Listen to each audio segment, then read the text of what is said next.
बेशकीमती सोने की डिमांड प्राचीन काल से रही है। गोल्ड का इस्तेमाल अब ज्वेलरी तक सीमित नहीं है, बल्कि एक रिसर्च में सोने का इस्तेमाल विज्ञान के क्षेत्र में किया जा सकता है।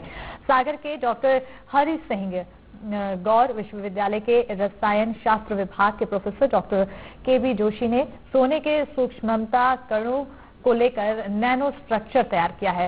इसके नैनो स्ट्रक्चर की मदद से बीमारी को खत्म करने का काम आसानी से किया जा सकता है। उनकी रिसर्च एशिया और यूरोप के प्रतिष्ठित विज्ञान जर्नलों में प्रकाशित हुई है, जिसकी सराहना अंतर्राष्ट्रीय स्तर पर हो रही है। इस शोध में पाया गया कि सोने नैनो कण मानव शरीर के स्वास्थ्य में क्रांतिकारी बदलाव ला सकते हैं। बहुत ही सिंपल तरीके से गोल्ड नैनो पार्टिकल्स को बनाया है।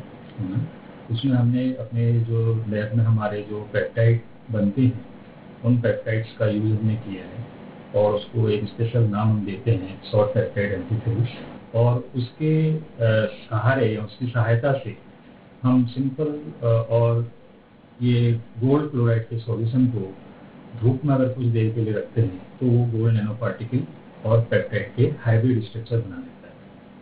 और ये हाइब्रिड स्ट्रक्चर का जो डायरेक्ट एप्लीकेशन अगर मैं सीधे सीधे बोलूँ तो ये है कि इनको हम किसी भी बैक्टीरियल इन्फेक्टेड साइट पर, जैसा कि या शायद आपने अलग न्यूज़पेपर में देखा होगा या रिसर्च में देखा होगा, एंडोजीनियस और एक्सोजीनियस मतलब बाहरी और भीतरी और बाहरी के रूप में हम इसको अप्लाई करें तो ये उस दोनों जगहों पर काम करेगा, है ना।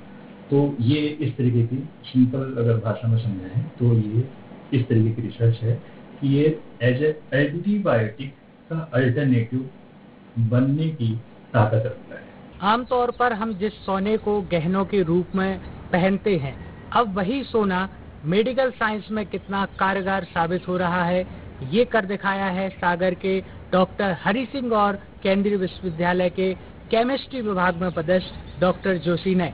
दरअसल इन्होंने सोने के सूक्ष्म कणों पर एक रिसर्च की है, जिसको एशिया जर्नल में काफी ज्यादा सराहा जा रहा है। इनका साफ तौर पर कहना है कि सोने के जो सूक्ष्म कण हैं वो बैक्टीरिया को मारने में मददगार साबित होंगे। एनडीटीवी के लिए सागर से हनी दुबे की रिपोर्ट।